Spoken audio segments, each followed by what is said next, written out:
Welcome friends in this part.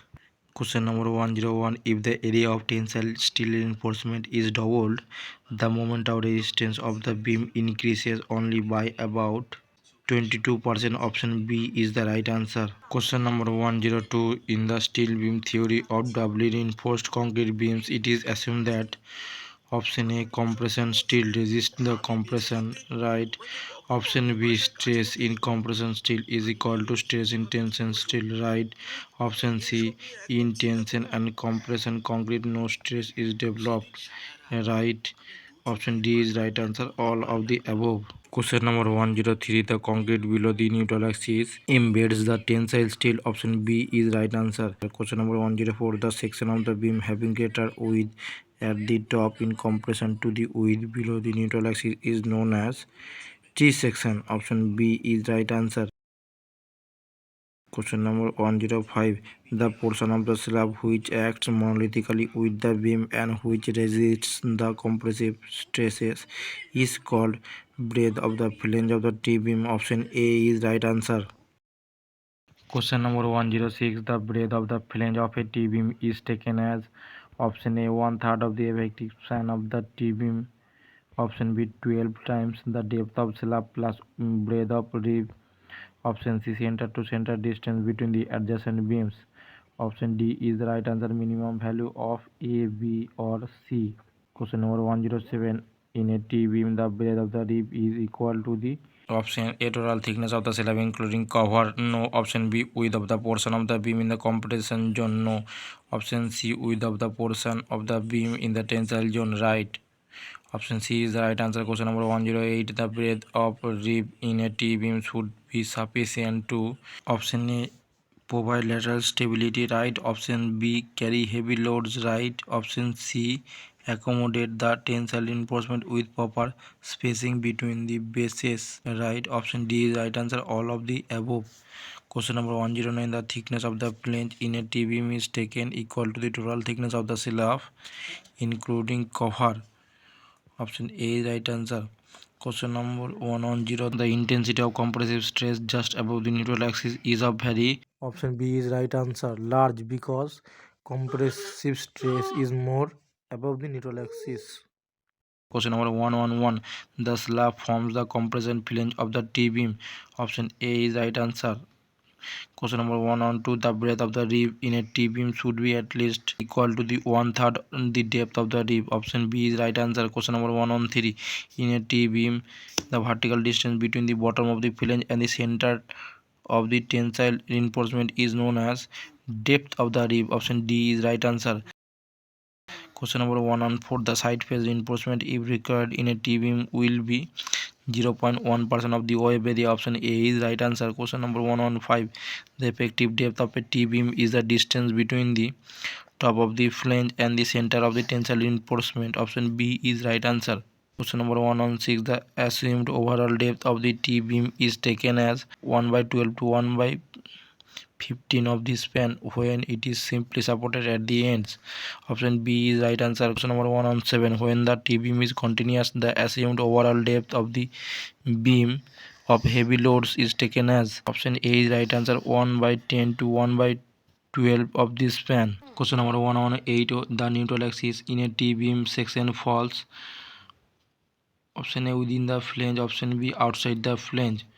Option C is right answer, either A or option B. Question number 119. A T-beam behaves like a rectangular beam of width equal to its flange or if neutral axis remains within the flange. Option B is right answer. Question number 120. The neutral axis in a T-beam section may fall within the flange when the slab is comparatively thicker. Option A is right answer, agree. Question number 121. In a reinforced concrete T-beam in which the flange is in compression, the position of neutral axis will depend on the thickness of flange in relation to the total depth and percentage of the reinforcement. Option C is right answer. Question number 122.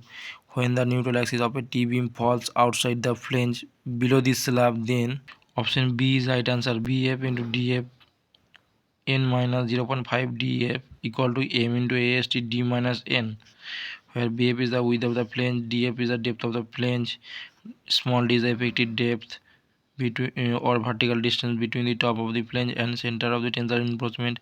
N is the depth of neutral axis below the top of the beam. AST is the gross area of tensile steel, and M is the modular ratio. Question number 1, 2, 3. In the previous question, the depth of the net compression Y bar below the top of a beam is given by. Option B is right answer. Y bar equal to 3n minus 2 df divided by 2n minus df into df by 3. Question number 1 to 4. The moment of resistance of a T-beam when the neutral axis falls in the wave is equal to sigma CBC into BF into DF into D minus Y bar. Option A is right answer. Question number 1 to 5. The moment of resistance of the T-beam is found out by multiplying their total compression and the lever arm. Option B is right answer. Question number 1 to 6. When a vertical member is carrying mainly axial load, it is termed as column. Option B is right answer. Question number 1 to 7. The width of the flange of the L beam is taken as option A 1/6 of the effective span of the L beam. Option B breadth of the rib plus 1/2 of the clear distance between the rib. Option C breadth of the rib plus 4 times the thickness of the slab. Option D is right answer. Minimum value of A, B or C. Question number 1 to 8. When an inclined or horizontal member is carrying mainly axial load, it is termed as strut. Option A is right answer. Question number 1 to 9. The shape of the column should be circular, rectangular, square. Option D is right answer. Any one of these. Question number 130. In reinforced columns, higher percentage of steel may cause difficulty in placing and compacting the concrete. Option A is right answer. True. Question number 131. When the ratio of effective length of the column to its least lateral dimension does not exceed 15, it is termed as short column. Option B is right answer. Question number 132. While designing a reinforced concrete pole as a column, it is considered as fixed at one end and hinged at the other end. Option C is right answer. Question number 133. The purpose of a lateral ties in a short reinforced concrete column is to avoid buckling of longitudinal bars. Option C is right answer. Question number 134. A long column is one whose ratio of effective length to its least lateral dimension exceeds 12. Option C is right answer. Question number 135. In a column with helical reinforcement, the permissible load is based on the core area. The least lateral dimension of such a column should be taken as equal to the diameter of the core. Option A is right answer. Question number 136. If the unsupported length of the column do not exceed 4 times the least lateral dimensions, they mainly made of plain concrete. Option A is right answer. Question number 137. The area of longitudinal steel reinforcement in a column should not be less than 0.8% of the area of the concrete section required for direct load alone. Option B is right answer. More than 6% of the gross sectional area of the column. Option D is right answer. Both A and B. Question number 138. The reinforced cement concrete column having helical reinforcement should have at least 6 bars of longitudinal reinforcement within the helical reinforcement. Option C is right answer. Question number 139. The diameter of longitudinal bars in a column should not be less than 12 mm. Option C is right answer. Question number 140. The effective lateral support to a column is given by transverse reinforcement. Option A is right answer. Yes. Question number 141. The pitch of transverse reinforcement should not be more than. Option is least lateral dimension of the column. Option B 16 times the diameter of the longitudinal reinforcing bar nearest to the compression phase of the member. Option C 48 times the diameter of the transverse reinforcement. Option D is the right answer. Minimum value of A, B and C. Question number 142. The diameter of the polygonal links or lateral ties should not be less than 1/4 of the diameter of the longest longitudinal bar. Option C is right answer. Question number 143. The diameter of the lateral ties in no case shall be less than 5 mm. Option A is right answer. Question number 144. For a longitudinal reinforcing bar in a column, the cover should not be less than 40 mm. Option D is right answer. Question number 145. According to load factor method, the permissible load W on a short column reinforced with longitudinal bars and lateral straps is equal to sigma CBC into AC plus sigma ST into SST. Option C is right answer. Where sigma CBC and sigma ST is the stress in concrete and steel respectively, and AC and AT is the area of concrete and steel respectively. Question number 146. Which of the following statement is correct? Option A. The maximum longitudinal reinforcement in axially loaded short column is of 6% of the gross cross-sectional area. Right. Option B. The column with circular cross-section are provided with transverse reinforcement of helical type only. No. stirrups are also provided. Option C, the facing or lateral tires cannot be more than 16 times diameter of the tie bar. No. Option D, the longitudinal reinforcement bar need not be in contact with lateral ties. No, it should be in contact. Question number 147. The analysis of slab spanning in one direction is done by assuming it to be a beam of 1 meter width. Option B is right answer. Question number 148. The purpose of transverse reinforcement in a slab is to. Option A, distribute the effects of point load on slab more evenly and uniformly. Right. Option B, distribute the shrinkage and temperature cracks more evenly. Right. Option C, keep the main reinforcement in position. Right. Option D is right answer, all of the above. Question number 149. In a slab, the transverse reinforcement is provided at 90 degree to the span of the slab. Option D is right answer. Question number 150. For bridge slabs, the amount of transverse reinforcement is taken as 0.3% of the gross concrete area. Option B is right answer. Question number 151. For simply supported slabs spanning in one direction, the ratio of span to overall depth should not exceed 30. Option C is right answer. Question number 152. The ratio of span to overall depth of a continuous slab spanning in one direction should not exceed 35. Option A is right answer. Agree. Question number 153. Which of the following statement is correct? Option A. For bridge slabs, the amount of reinforcement is taken as 0.6% of the gross concrete area. 0.3% of the gross concrete area. Question number option B. In a circular slab, the reinforcement is provided at the concave side of the slab. No, it is provided at the convex side of the slab. Option C. The transverse reinforcement in a simply supported slab distribute the temperature stress. Option C is right answer. Question number 154. According to IS 456 1978, the deflection of the reinforced concrete slab or beam for the purpose of design is limited to 0.4% of the span. Option B is right answer. Question number 155. The distribution reinforcement is also called transverse reinforcement. Option B is right answer. Question number 156. Which of the following statement is correct? Option A. The amount of transverse reinforcement for ordinary slab is taken as 0.15% of the gross concrete area. Option B. The transverse reinforcement in a simply supported slab distributes the temperature stresses. No. Option C. The transverse reinforcement is placed in contact with the main reinforcement. Option D is the right answer. None of the above.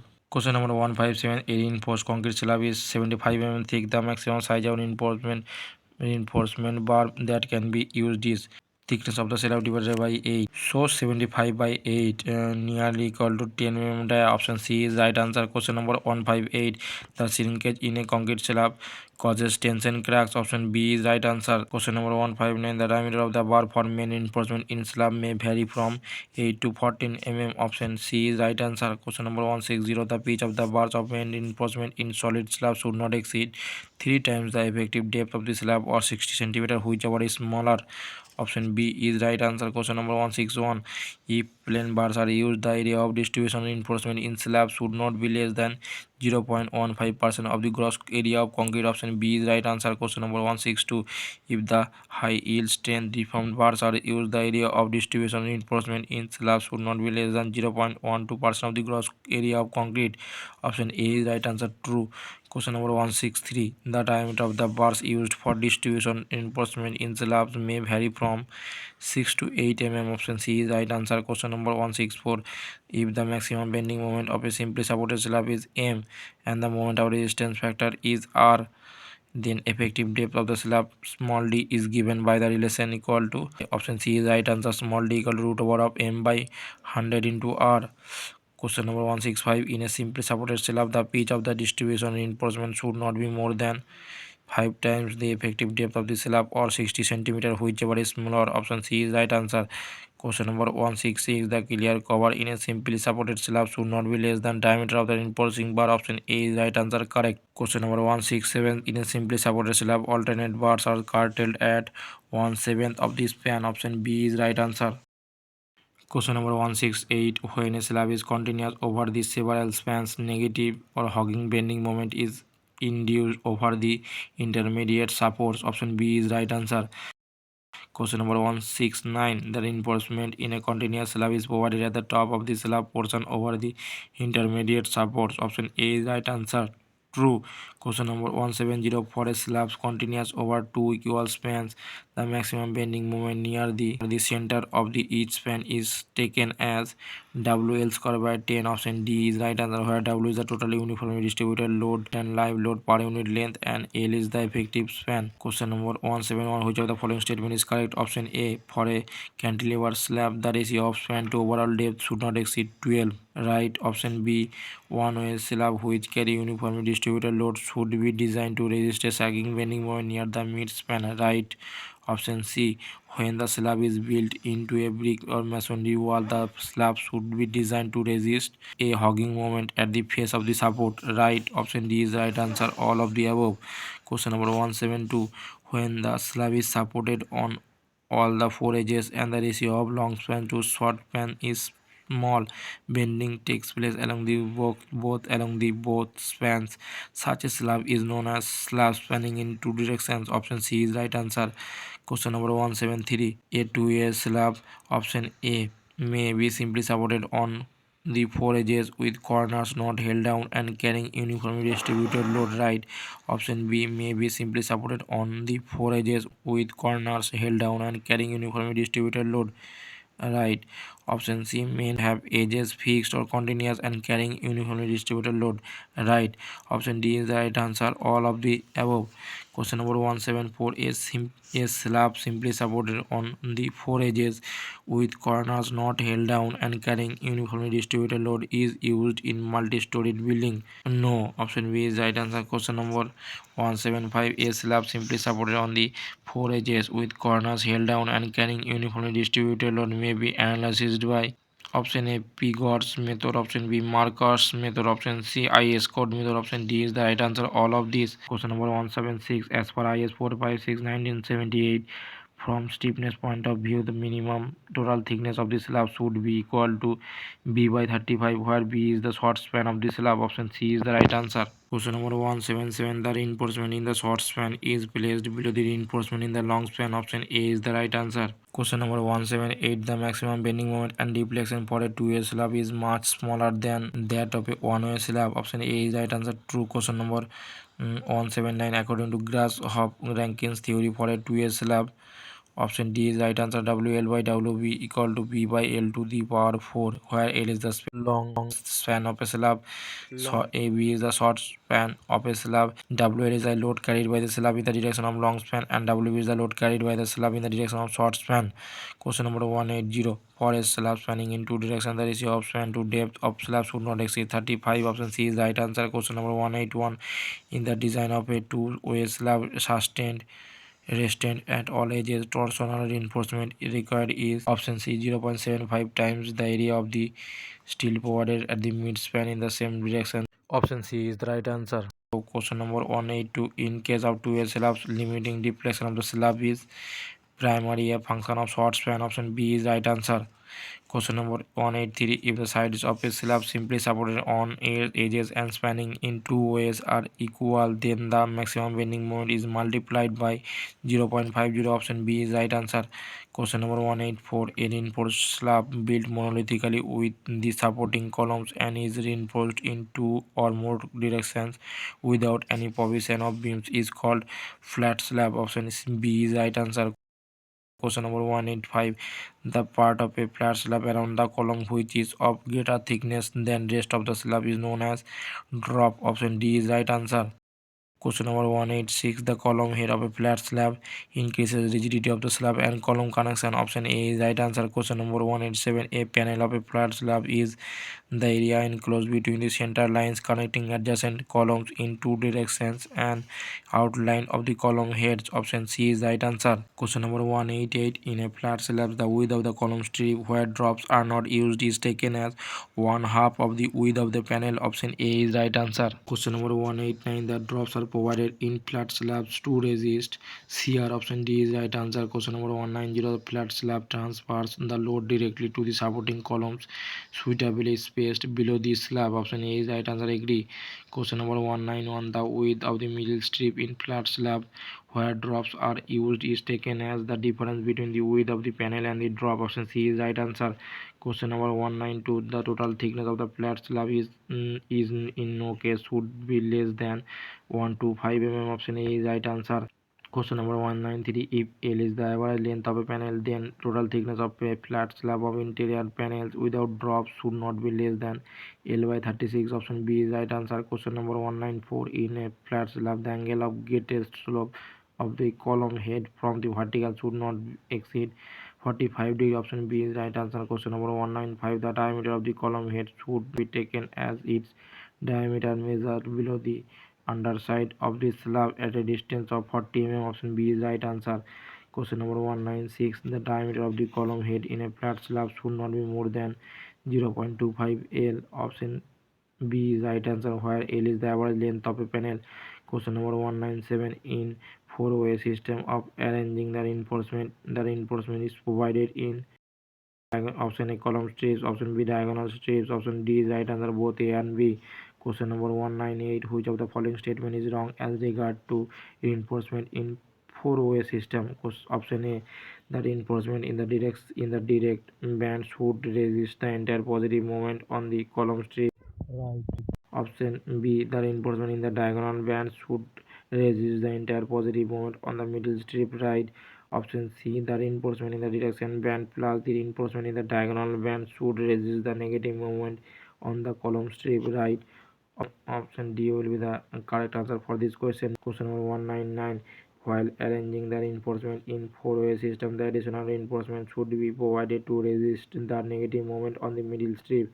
Option A is right answer, correct. Question number 200. In a flat slab, the shear force value used for calculation of bond stress should be taken equal to 0.4 times the total load on the one panel for exterior panels. Option B is right answer.